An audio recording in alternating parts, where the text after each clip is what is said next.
দাদা দাদি তোমরা কেমন আছো? তোমাদের কথা খুব মনে পড়তেছে। আমি দাদু হাইতে গেলে ঘুমাইতে গেলে সবসময় তোমাদের কথা মনে পড়ি আমার যে দাদি কেন ঘুম আসে না, এখানে তোমাদের লাগে আমি এখানে আসছি, তোমাদের লাগে দোয়া করবার লাগে। তোমরা ভালো থেকো দাদু, যেখানে আছো। আই মিস ইউ দাদু, আই মিস ইউ। কাকু এনে কি করো? এনে বই আমার দাদা দাদির লাগে আমি কবর জিয়ারত করতেছি। নাইমে পড়ো, একটু কথা আছে। নামতেই আমার নিচে। আচ্ছা ঠিক আছে, আমি নামতে আসি।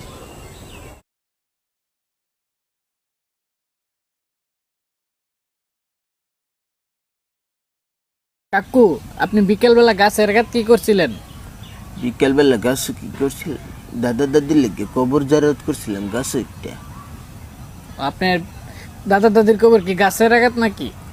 ছোট ভাইয়ের বইয়ের মাঝে দেখছিলাম বানর থেকে মানুষ হয়েছে, এই কারণে আমি ভাবছি আমার দাদা দাদিও বানর ছিল, তাই গাছের আঘাত ওইটা দাদা দাদির লাগে নামাজ পড়ে ঈদুর বইয়ে জারত করতে আসছিলাম, বুঝছো?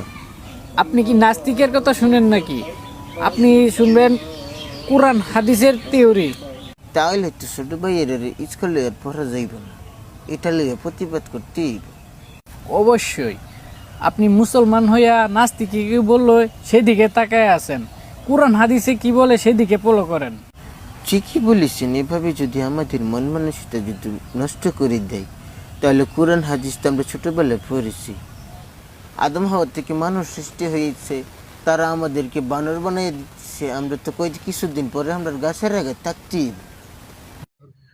যতদিন ওদের কার্যকলাপ বন্ধ না করিবে ততদিন আমার সন্তানকে স্কুলে যেতে দিব না এবং পাড়ার প্রতিবেশী কাউকে দিব না যাবার জন্য। আপনারা যার যার জায়গা থেকে সচেতন হন এবং প্রতিবাদ করুন।